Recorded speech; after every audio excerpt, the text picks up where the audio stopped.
Friends, welcome back to प्रार्थना classes. पिछले video में हम लोगों ने बात किया था सैलिवरी ग्लैंड के बारे में। आज हम लोग उसके आगे बात करेंगे। मैंने बताया था पिछले वीडियो में कि सैलिवरी ग्लैंड कितने टाइप्स के होते हैं और उसका फंक्शन क्या है। उसके बाद जो हम लोग का टॉपिक है वो टंग के बारे में हम लोग क्या क्या पढ़ेंगे कि टंग का काम क्या है क्या, और उसमें जो प्रेजेंट रहते हैं टेस्ट बर्ड और पेपिला। ठीक है, उसके बाद हम लोग देखेंगे टीथ, टाइप्स ऑफ टीथ, कि कौन कौन सा टाइप्स ऑफ टीथ रहता है और किस बेसिस पे उसको डिवाइड किया गया है, जो पिछले साल क्वेश्चन आया था। फिर structure of teeth, teeth dentition, कितना टीथ होता है, अडल्ट में कितने टीथ हैं, इन्फेंट्स में कितने हैं, एडोलेसेंस में कितने टीथ होते हैं। कुछ जानवर के बारे में भी पढ़ेंगे कि किस जानवर में सबसे ज्यादा टीथ होता है और किसमें सबसे कम, जैसे कि एलिफेंट में। फिर हम लोग इसोफेगस के बारे में देखेंगे और स्टोमक के बारे में फिर पढ़ेंगे। पिछले वीडियो में किसी ने एक क्वेश्चन पूछा था कि स्टोमक में जो गैस्ट्रिक ग्लैंड है वो कितने टाइप्स के हैं, और तो टाइप्स मैं बताऊंगा और उसमें कौन कौन से सेल हैं।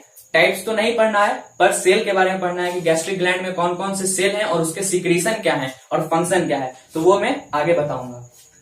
ठीक है, तो चलिए शुरू करते हैं। टंग, टंग क्या है?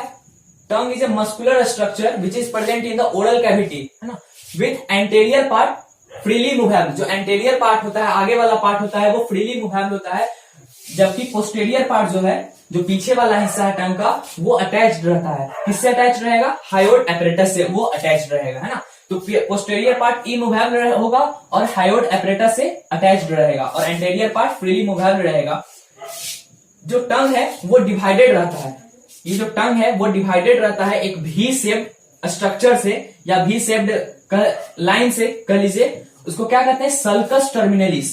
ये जो लाइन है जिससे एंटेरियर पार्ट और पोस्टेरियर पार्ट डिवाइड है, उस लाइन को हम लोग क्या कहते हैं, सल्कस टर्मिनलिस। फिगर देख लीजिएगा, दिया हुआ है सल्कस टर्मिनलिस, ये लाइन को। ठीक है, ये डिवाइड करता है टंग को एंटेरियर पार्ट और पोस्टेरियर पार्ट में।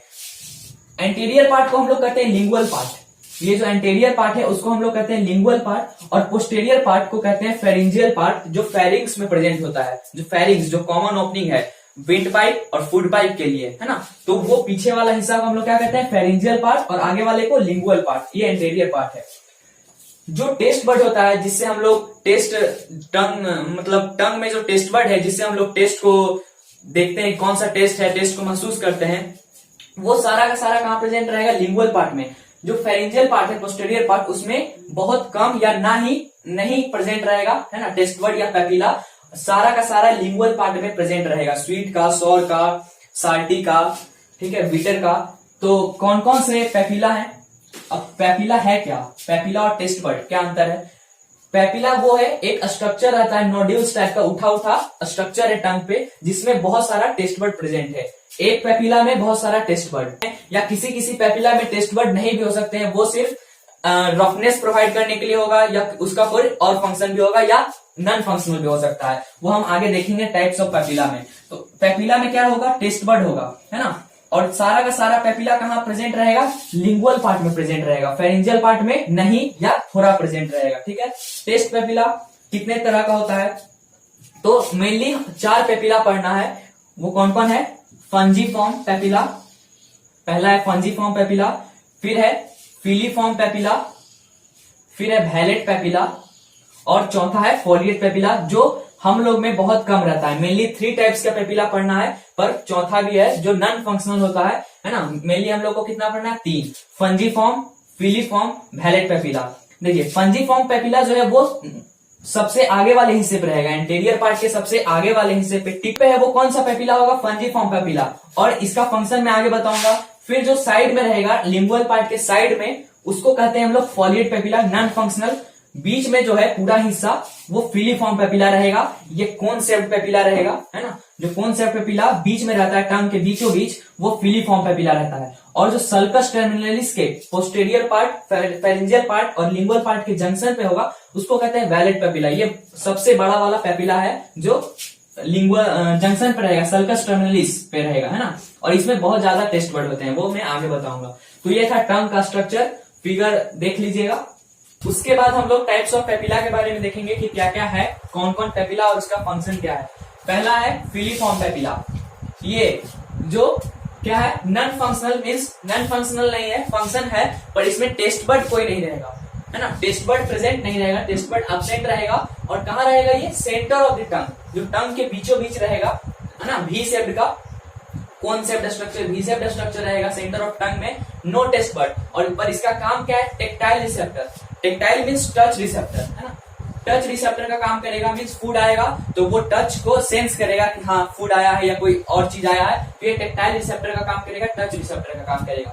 दूसरा है फंजीफॉर्म पेपिला, ये स्मॉल ग्लैंडुलर है, मतलब छोटा छोटा रहेगा, कहाँ, टिप पे, जो आगे सबसे था पेपिला, जो फिगर में मैंने दिखाया था, सबसे आगे वाला पेपिला टिप पे, लिंगुअल पार्ट पे और हल्का मार्जिन पे, है ना, वो फंजीफॉर्म पेपिला दोनों साइड रहेगा टिप पे।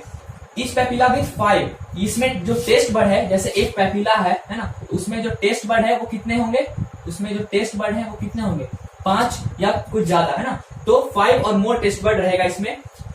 क्या क्या इसका है, sweet, salty and sour taste. तो फंजीफॉर्म पेपिला का 3 काम है, ये स्वीट को, सॉर को और सॉल्टी को डिटेक्ट करेगा, 3 टेस्ट को डिटेक्ट करेगा, ठीक है, ये याद रखिएगा। तीसरा है वैलेट पेपिला, ये सिर्फ और सिर्फ बीटा टेस्ट के लिए है, जो पीछे था सल्कस टर्मिनलिस पे जो प्रेजेंट था, राउंड राउंड बिग पेपिला, है ना, लार्ज पेपिला जो प्रेजेंट है sulcus V shape sulcus terminalis के मार्जिन पे, उसी को हम लोग क्या कहेंगे, वैलेट पेपिला, है ना, ये लार्ज रहेगा, राउंड रहेगा और इसमें टेस्ट बर्ड का नंबर ज्यादा रहेगा, एक में 8 टेस्ट बर्ड हो सकते हैं, 8 to 12 number of taste bud हो सकता है। और इसका काम क्या है, बीटा टेस्ट, ठीक है। फॉलिएट पेपिला, फोर्थ वन, ये लीफ लाइक है, प्रेजेंट रहता है लीफ लाइक, कहाँ रहेगा, लेटरल साइड, दोनों टंग के साइड में, आगे वाला भाग में जो साइड में है उसको कहेंगे हम लोग फॉलिएट पेपिला, फॉलिएट पेपिला। ये चिल्ड्रन में प्रेजेंट रहेगा पर अडल्ट जैसे ही होंगे वैसे वैसे धीरे धीरे क्या होगा, डीजेनरेट हो जाएगा, इसका कारण नहीं पता और फंक्शन नहीं पता, है ना। तो ये फोर्थ है, मेनली 3 टाइप्स का, फिलीफॉर्म टच रिसेप्टर के लिए, टेक्टाइल रिसेप्टर के लिए काम करता है, फंजीफॉर्म 3 टेस्ट, स्वीट, सॉल्टी और सॉर, और वैलेट जो पेपिला है वो बीटा टेस्ट के लिए काम करेगा, 8 to 12 नंबर में रहेगा, है ना, और ईच में कहा कितना रहेगा, 100 टेस्ट बर्ड रहेगा, ठीक है, एक में 100 टेस्ट बर्ड रहेगा, टोटल नंबर इसका कितना है 8 to 12, ठीक है, अरेंज रहेगा स्लकस टर्मिनलिस पे। आगे हम लोग बात करेंगे टीथ के बारे में और टाइप्स ऑफ टीथ के बारे में, जो बहुत इंपॉर्टेंट है। नेक्स्ट हम लोग बात करेंगे टीथ के बारे में। टीथ को हम लोग बायो में हम लोग मतलब क्या बोलते हैं, डेंटिस्ट, जैसे टंग को हम लोग लिंगुआ बोल रहे थे, वैसे ही टीथ को क्या बोल रहे हैं, डेंटिस्ट, है ना। Study of teeth is called odontology. अगर स्टडी ऑफ टीथ पूछा जाए तो ये नहीं कि डेंटोलॉजी और कुछ टीथोलॉजी, वो नहीं, ओडेंटोलॉजी, है ना, study of teeth is called odontology. अब हम लोग टाइप्स ऑफ टीथ के बारे में बात करेंगे कि कौन कौन से टाइप्स हैं, जो कि बहुत पूछता है, बार बार पूछता है कि ह्यूमंस में, मेनली हम लोग में, कि ह्यूमंस में कौन सा टाइप्स ऑफ टीथ रहता है, कौन कौन से बेसिस पे है। तो वो हम लोग टीथ को 3 बेसिस पे डिवाइड कर किए हैं। First on the basis of a structure, कितने स्ट्रक्चर का टीथ है, मीन्स जैसे केनाइन है, इंसीजर है, मोलर है, प्री मोलर है, तो वो टाइप्स ऑफ टीथ है स्ट्रक्चर के बेसिस पे, कि जो आगे प्रेजेंट है ना, नुकीला है, उसका फंक्शन दूसरा है, तो वो इंसीजर है, एक केनाइन है, और पीछे जो प्रेजेंट रहता है सबसे लास्ट में, जो मैस्टिकेशन के लिए मेनली, तो वो प्री मोलर और मोलर है। तो उस बेसिस पे हम लोग डिवाइड किए हैं कि वो शार्प है कि ब्रॉड है। तो 2 टाइप्स का उस बेसिस पे, पहला है होमोडॉन्ट और दूसरा है हेट्रोडॉन्ट। होमोडॉन्ट में जितना भी टीथ है प्रेजेंट बकल कैविटी में, वो सारा का सारा सेम टाइप्स का होगा, है ना, जितना भी है टीथ है वो सारा का सारा क्या होगा, सेम टाइप्स का अगर टीथ है तो उसको हम लोग कहेंगे होमोडॉन्ट, है ना। जैसे कि फिश में, एम्फीबियंस में, रेप्टाइल्स में फिश का टीथ देखते होंगे, एम्फीबियंस का, ये सब का टीथ क्या है, सारा का सारा टीथ एक तरह का होता है। हम लोग में क्या है, मैमल्स में, ह्यूमंस में या मैमल्स में कहें तो हेट्रोडॉन्ट टीथ है, मीन्स अलग अलग टाइप्स का टीथ है। जैसे कि इंसीजर है, 4 टाइप्स का होता है हम लोग में, incisor, canine, premolar and molar, है ना, 4 types of teeth. So this is called heterodont. ये पूछा था इस बार कि कौन सा है, किस बेसिस पे, तीनों पूछा था, 3 बेसिस पे है, तीनों पूछा था। तो पहला हम लोग याद रखेंगे हेट्रोडॉन्ट, जो मैमल्स में मिलते हैं, ह्यूमंस में मिलते हैं। दूसरा है on the basis of mode of attachment, कि मीन्स अटैच्ड है कि नहीं है। जैसे हम लोग का बकल कैविटी में टीथ क्या है, गम में अटैच्ड है ना, सॉकेट में अटैच्ड है, पर किसी किसी में जैसे फिश में हो गया, एम्फीबियंस में हो गया, रेप्टाइल्स में हो गया, वो अटैच्ड नहीं रहता है। तो वही है on the basis of mode of attachment. पहला क्या है, एक्रोडॉन्ट, मीन्स टीथ विदाउट सॉकेट, इसमें सॉकेट नहीं रहेगा, गम्स नहीं रहेगा, जैसे हम लोग का जबड़ा है उसमें टीथ फिक्स्ड है वैसा नहीं रहेगा। तो वो किस किस में, फिश में, एम्फीबियंस में, रेप्टाइल्स में, है ना, fish, amphibians and reptiles except crocodiles. Crocodiles को छोड़ा के ये क्या सिर्फ ऐसे ही फिक्स्ड रहेगा, गम में नहीं रहेगा, सॉकेट में नहीं है, ठीक है। इसको कहेंगे हम लोग एक्रोडोंट मीन्स विदाउट सॉकेट। पेल्यूरोडोंट, पेल्यूरोडोंट क्या है, इसमें भी सॉकेट नहीं रहेगा पर टीथ का अरेंजमेंट क्या है, साइड वाइज है, जैसे हम लोग में साइड वाइज है ना, वैसे ही साइड वाइज टीथ का अरेंजमेंट रहेगा माउथ में, बकल कैविटी में साइड वाइज अरेंजमेंट रहेगा पर विदाउट सॉकेट रहेगा, सॉकेट नहीं रहेगा। जैसे टीथ स्नेक में देखिए साइड वाइज अरेंजमेंट है, ठीक है, ऐसे स्नेक में क्या है, side wise arrangement of teeth, ठीक है, ऐसे निकला रहता है ऊपर से, ठीक है, जिससे वो क्या करता है, पॉइजन है ना सीक्रेट करता है या इंजेक्ट करता है। हम लोग में क्या है, ये याद रखना है, जो मैमल्स में है थैकोडेंट, पहला एक्रोडोंट, पेल्यूरोडोंट और तीसरा थैकोडेंट जो हम लोग में है, मैमल्स में है, मीन्स सॉकेट में फिक्स है, गम में है ना, मसूड़ा में फिक्स है, वो किसमें होगा, ये क्रोकोडाइल और मैमल्स में। तो आपको दो याद अभी यहाँ रखना है, एक हेटेरोडोंट हम लोग में, एक थैकोडेंट, एक और है वो पढ़ेंगे। जो तीसरा बेसिस है टाइप्स ऑफ टीथ है ना, वो है on the basis of eruption, means वो कितने बार इरप्ट कर रहा है हमारे लाइफ टाइम में। जैसे कि हम लोग का टीथ वंस मिल्क डेंटिशन आता है एक बार, और एक बार फिर से आता है, मतलब एक बार जो हम लोग का दांत टूट जाता है तो फिर से दोबारा वो इरप्ट करता है, तो वो ही है on the basis of eruption of teeth, है ना, कितने बार वो आ रहा है। पहला है पोलीफायोडोंट, मीन्स जब टीथ मतलब दांत टूटेगा तब तब वो आ जाएगा, ये नहीं है कि एक बार दांत टूट गया या दूसरा बार टूट गया तो फिर से नहीं आएगा, है ना, जितना बार उसका दांत टूटेगा वो फिर से आ जाएगा। वो किसमें रहता है, ऑल एक्रोडोंट टीथ, जितना भी एक्रोडोंट था मीन्स विदाउट सॉकेट वाला टीथ था, जो अभी मैंने एग्जांपल दिया था, एम्फीबियंस, रेप्टाइल्स और फिश, ये सब में कौन सा है, polyphyodont, means all acrodont teeth are polyphyodont. दूसरा है डाइफायोडोंट, मीन्स दो बार आएगा, जैसे कि हम लोग का कुछ दांत है ना, जो हम लोग कहते हैं कि बच्चा में जो टूट जाता है दूध वाला दांत, तो वो फिर से आ जाता है, वही है डाइफोडाइन। अराइजेस ट्वाइस इन लाइफ, दो बार आएगा। कौन कौन सा टीथ है, मिल्क टीथ, जितना भी मिल्क टीथ है जो शुरू में आ जाता है एडोलेसेंस एज में, वो सारा का सारा मिल्क टीथ है। वो कितना होगा, 20 नंबर, है ना, एडल्ट में 32 होता है नंबर में टीथ, और शुरू में एडोलेसेंस स्टेज में 20 होता है। ये एक बार अगर टूट गया तो फिर से आ सकता है, और उसके बाद अगर टूटा तो फिर टीथ नहीं आएगा, ठीक है। और हम लोग में ये दोनों मिलता है, जो 20 टीथ है वो होते हैं डाइफोडाइन, मीन्स दो बार आएंगे लाइफ टाइम में, और ये 12 जो टीथ है वो क्या होगा, मोनोफायोडोंट, सिर्फ और सिर्फ एक बार ही आएगा, तो टोटल 32 टीथ, ठीक है। तीसरा है मोनोफायोडोंट, जो वंस इन लाइफ आएगा। कौन कौन सा है, 8 प्रीमोलर, जो लास्ट वाला है 8 प्रीमोलर, और 4 मोलर, वो सिर्फ और सिर्फ एक बार आएगा। जब हम ठीक आगे बताएंगे तो उसमें हम टाइप्स बताएंगे, ठीक है, यहाँ कितना कितना नंबर होता है और डेंटल फॉर्मूला में। तो ये 8 प्रीमोलर, ये याद रखिएगा, 8 premolar and 4 last molar are monophyodont. यही पूछा था क्वेश्चन कि ह्यूमंस में कौन, ये जो प्रीमोलर है वो कौन सा टाइप्स का है, तो ये कौन सा टाइप्स हो गया। अब हम लोग बात करेंगे टाइप्स ऑफ हेटेरोडोंट टीथ, है ना, टीथ जो हेटेरोडोंट टीथ है मतलब डिफरेंट टाइप्स का है, तो कौन सा टाइप्स है, तो वो बेसिकली 4 टाइप्स का होता है, incisor, canine, premolar and molar, है ना, incisor, canine, premolar and molar. देखिए यहाँ इंसीजर जो है वो आगे होगा, सबसे जो आगे वाला हिस्सा है जो कुछ काटने के लिए होता है, चाइजन शेप का होता है, खुरपी जैसा, है ना, वो काटने के लिए वो इंसीजर है। उसके साइड में क्या होगा, केनाइन होगा, फिर प्रीमोलर होंगे, फिर प्रीमोलर, और सबसे लास्ट में मोलर, ठीक है। इंसीजर जो है वो 18 नंबर होगा, 2 ऊपर, 4 ऊपर और 4 नीचे, है ना, टोटल 18 नंबर इंसीजर। केनाइन जो है वो 2 ऊपर रहेंगे, 2 ऊपर और 2 नीचे, है ना, टोटल 4। तो केनाइन 4, इंसीजर 8, और प्रीमोलर 2 इस साइड 2 इस साइड ऊपर में, और 2 इस साइड नीचे और 2 इस साइड, है ना, तो टोटल जो प्रीमोलर है वो 8 और मोलर 12, है ना, 3 इधर और नीचे भी 3, ठीक है, तो ये 12 होगा। बस याद आपको ये रखना है मोनोफायोडोंट कौन है और डाइफोडाइन कौन है, ठीक है। अब हम लोग बात करेंगे यहाँ स्ट्रक्चर ऑफ टीथ के बारे में, कि टीथ जो मैमेलियन टीथ है वो स्ट्रक्चर क्या है और क्या क्या उसमें प्रेजेंट रहता है, कैसे इसको न्यूट्रिएंट्स मिलता है टीथ को, तो इसका टीथ का 3 पार्ट है बेसिकली। फर्स्ट पार्ट को हम लोग कहते हैं रूट, सेकंड पार्ट जो है वो है नेक और थर्ड पार्ट है क्रॉन। डायग्राम हम बना रहे हैं, उसमें देखेंगे क्या रूट है, नेक क्या है और क्रॉन क्या है और तीनों का फंक्शन।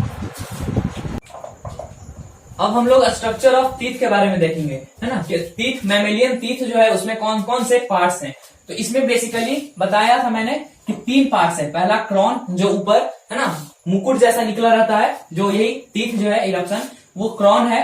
नीचे बीच में जो है वो नेक रहता है, छोटा सा है ना, हल्का सा पार्ट जो सॉकेट में फिट रहता है, और फिर एक सॉकेट। तो 3 पार्ट है इसका, ठीक है। नहीं सॉकेट नहीं, रूट। पहला है रूट, फिर ये गम है जो नीचे है रूट, है ना, जिसमें फंसा हुआ है दांत, वो रूट।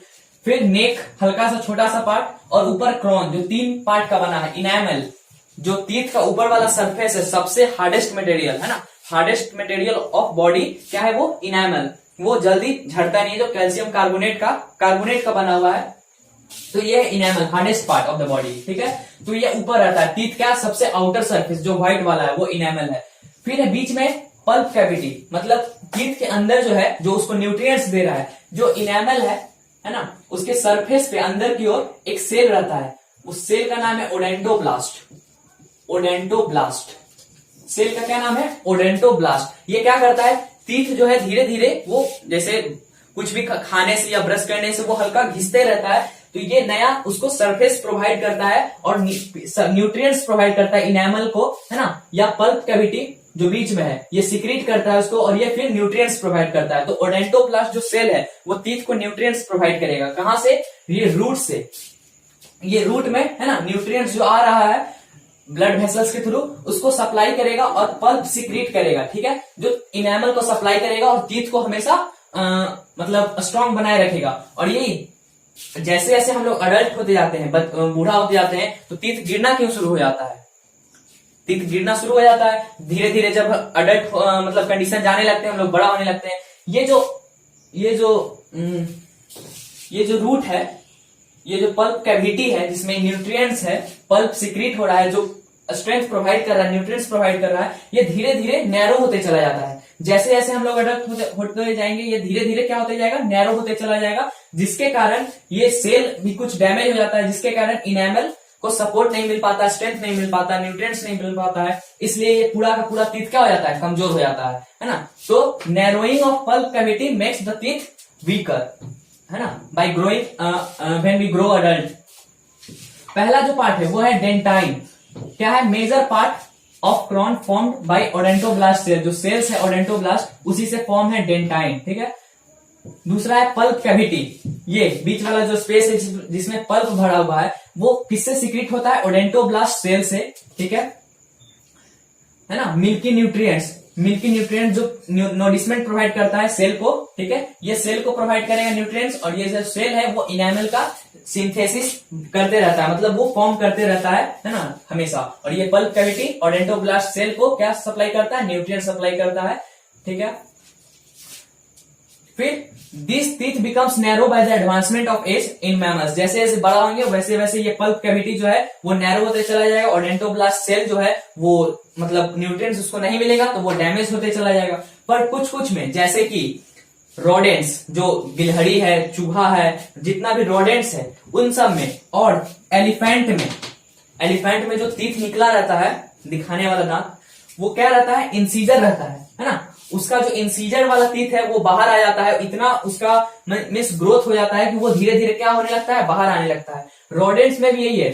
स्क्वेरल और रैट में अगर वो कुतरेगा नहीं कोई चीज तो उसका दांत जो है इतना बड़ा हो जाएगा कि वो फिर मर सकता है ना। इसलिए वो हमेशा क्या करते रहता है?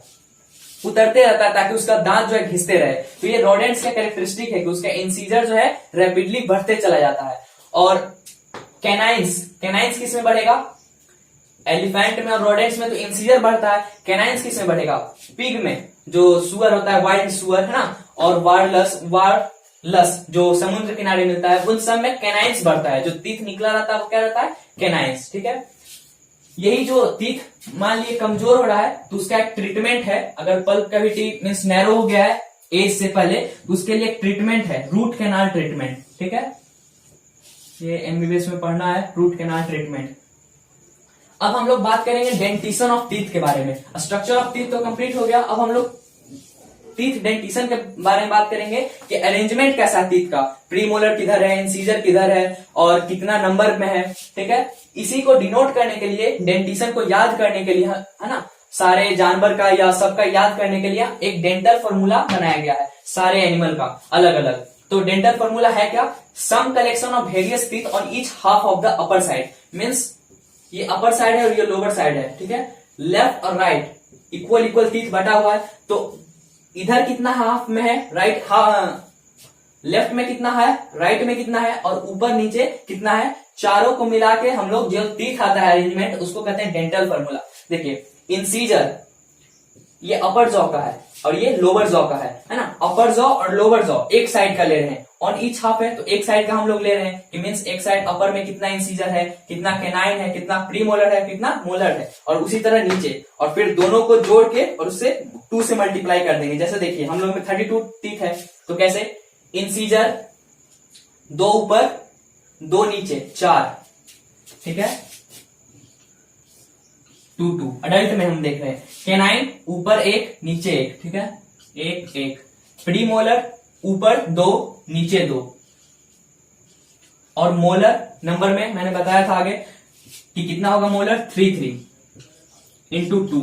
अब इसको ऐड करेंगे हम लोग, 2 + 1 + 2 3, 2 3 2 5 3 8, 8 दूनी 16 और 16 इंटू 2 32, है ना। तो ऐसे ही सारे एनिमल का, मैमल्स का जितना भी है, हम लोग डेंटल फॉर्मूला से टीथ का नंबर निकाल सकते हैं कि कितना टीथ प्रेजेंट रहेगा। और ये डेंटल फॉर्मूला है, इंसीजर, कैनाइन, प्रीमोलर और मोलर इंटू 2, अपर जॉ का और लोअर जॉ का, ठीक है। तो ये आपको याद रखना है डेंटल फॉर्मूला। ये मैं आगे बताऊंगा अडल्ट का, एडोलेसेंस का और इन्फेंट का और कुछ जानवर का भी। नेक्स्ट टॉपिक हम लोग टीथ डेंटिशन के बारे में देखेंगे। स्ट्रक्चर ऑफ टीथ देखिए, टीथ डेंटिशन, डेंटल फॉर्मूला इसमें हम लोग देखेंगे। डेंटल फॉर्मूला में क्या बताएं कि उसमें इंसीजर, कैनाइन, प्रीमोलर और मोलर को हम लोग हर एक एनिमल में या सारे मैमल्स में दिखाते हैं कि वो कितना कितना है हेटेरोडोंट टीथ में, है ना। उसको याद रखने के लिए ये दिया गया है। तो पहला मिल्क डेंटिशन हम लोग देखेंगे। पहला डेंटिशन देखेंगे क्या, मिल्क डेंटिशन मीन्स जो दूध वाला दांत होता है, हम लोग कहते हैं डिसाइडवस टीथ, मीन्स जो एक बार टूट जाता है ना। डिसाइडवस मीन्स गिरना, एक बार गिर जाता है। उसमें क्या रहेगा, प्रीमोलर एब्सेंट रहता है। जो डिसाइडवस टीथ है, जो बच्चा का दांत रहता है, उसमें मोलर प्रेजेंट रहते हैं, पर प्रीमोलर क्या रहता है, एब्सेंट रहेगा, ठीक है। तो कैसे डिनोट करेंगे, इंसीजर, कैनाइन और मोलर क्या क्या है, इंसीजर हो गया 2, कैनाइन हो गया 1 और प्रीमोलर, ये मोलर प्रीमोलर नहीं होता है, ये मोलर होता है। ये याद रखिएगा कि जो मिल्क डेंटिशन है उसमें जो प्रीमोलर है वो एब्सेंट रहेगा, ठीक है। प्रीमोलर क्या रहेगा, एब्सेंट रहेगा। तो सिर्फ और सिर्फ मोलर रहेगा। मोलर ऐसे होता है 3, पर बच्चे में कितना रहेगा, सिर्फ और सिर्फ 2, 2 ऊपर 2 नीचे दोनों साइड, तो 2 2 4 और 8, टोटल मोलर कितना होगा 8, है ना। 4 मोलर जो हम लोग कहते हैं दिमाग वाला दांत, विजडम टीथ, वो लास्ट में आता है। जब हम लोग 18 19 या उससे ज्यादा हो जाते हैं तो वो आता है विजडम टीथ, है ना। लास्ट में 4 टीथ मोलर, ठीक है, और प्रीमोलर ये सब बाद में आता है। तो सिर्फ और सिर्फ कितना टीथ रहेगा, 2 1 2, 2 इंसीजर, 1 कैनाइन और 2 मोलर, है ना। लेफ्ट में, राइट में, ऊपर नीचे, टोटल अगर जोड़ेंगे 2 1 3 2 5, 5 दूनी 10 और 10 इंटू 2 20, है ना। तो टोटल मिल्क टीथ कितना हो गया हम लोग के पास, 20। अब एक होता है डायस्टेमा, इसमें जो गैप है, जैसे ये यहाँ पे कैनाइन है और यहाँ पे मोलर है, तो ये बीच में जो प्रीमोलर का गैप रहता है उसको हम लोग क्या कहते हैं, डायस्टेमा, टीथ गैप, है ना। ये मिल्क डेंटिशन में होता है। फिर धीरे जब आगे बढ़ते हैं, एडोलेसेंस स्टेज में जाते हैं, तो प्रीमोलर हम लोग का आ जाता है, ठीक है, 2 प्रीमोलर आ जाता है अपने जगह पे, जो खाली रहता है, तो उस खाली जगह को हम लोग कहते हैं डायस्टेमा, टीथ गैप। अब एडोलेसेंस डेंटिशन देखिए, इसमें 2 इंसीजर, 1 कैनाइन और 2 प्रीमोलर आ गया है। मोलर तो पहले से ही था, 2 प्रीमोलर भी आ गया, है ना। गिरने के बाद एक बार टीथ गिर गया, फिर से नया टीथ आया पूरा। तो इसमें टोटल टीथ अगर देखें एडोलेसेंस में तो 28 होगा, जो हम लोग के एज में है, 16 17 14 15, है ना। और धीरे धीरे जब 19 20 एज में जाते हैं तो 4 मोलर जो होता है विजडम टीथ वो आ जाता है अडल्ट डेंटिशन में। तो लास्ट एक मोलर सब जगह बढ़ता है, तो टोटल कितना हो गया टीथ, 32, ठीक है। तो ये 3 याद रखना है, मिल्क में 20, एडोलेसेंस 28 और अडल्ट डेंटिशन में 32, ठीक है। अगर रैट में देखें, काउ में देखें, कैट में देखें, है ना, तो रैट में देखिए ये है 1003। ये सब पूछता तो नहीं है नीट में, नीट में सिर्फ ये ज्यादातर पूछेगा जो ह्यूमंस का डेंटिशन है ना, हम लोग का डेंटिशन है। ये सब याद रखने के लिए, मीन्स समझने के लिए है कि रैट में क्या होगा, एक इंसीजर होगा ऊपर नीचे, कैनाइन और प्रीमोलर एब्सेंट रहेंगे, ठीक है। तो टोटल टीथ 16। सबसे कम टीथ किस में है, एलिफेंट में 14 टीथ, है ना। इसमें देखिए नीचे का जो इंसीजर है, नीचे का जो इंसीजर है वो क्या है, एब्सेंट है, और ये प्रीमोलर और मोलर ये दोनों एब्सेंट है, ठीक है। तो टोटल टीथ कितना हो गया एलिफेंट में, 14। तो ये था मिल्क डेंटिशन के बारे में कि कितना होता है टीथ, कैसे अरेंज रहता है। अब हम लोग नेक्स्ट टॉपिक के बारे में बात करेंगे, वो क्या है, इसोफेगस। इसमें कुछ जानना नहीं है, सिर्फ ये कि ये कहां से पास करता है। विंड पाइप, ट्रैकिया और फूड पाइप, इसोफेगस दोनों एक जगह से पास करता है। उस जगह का नाम है फेरिंग्स। उस जगह का नाम क्या है, फेरिंग्स, ठीक है। जिस कॉमन जगह से पास कर रहा है उस जगह का नाम है फेरिंग्स। एक साइड फूड पाइप रहेगा और एक साइड क्या रहेगा, विंड पाइप। जब फूड पास करते रहेगा तो इसको कवर होना रहता है विंड पाइप को, ताकि फूड जो है विंड पाइप में ना जाए, है ना, लंग्स में ना जाए। तो इसलिए एक ओपन फ्लैप लाइक कवर रहता है यहाँ पे। कवर का नाम क्या है, एपिग्लोटिस। ये याद रखना आपको, एपिग्लोटिस। और ये किसका कवर है, विंड पाइप का, ना कि फूड पाइप का, है ना। फूड पाइप हमेशा खुला रहेगा। जब खाना हम लोग खाएंगे तो जो रिस्पायरेशन होता है, ब्रीदिंग होता है, वो बंद हो जाता है। क्यों बंद हो जाता है, क्योंकि ये फ्लैप लाइक ओपनिंग जो है वो बंद हो जाता है, कवर कर लेता है विंड पाइप को, है ना, ताकि फूड इसमें गलती से भी ना जाए। कभी कभी स्नीजिंग हो जाता है, मतलब कभी कभी हम लोग सड़क जाते हैं क्योंकि ये कवर अप नहीं हो पाता है, ठीक है। तो फूड कंडक्टिंग पाइप इसोफेगस का दूसरा नाम है ना, फूड पाइप। और ये कॉमन पॉइंट याद रखिएगा, फेरिंग्स, ठीक है, और फ्लैप लाइक कवर क्या है, एपिग्लोटिस।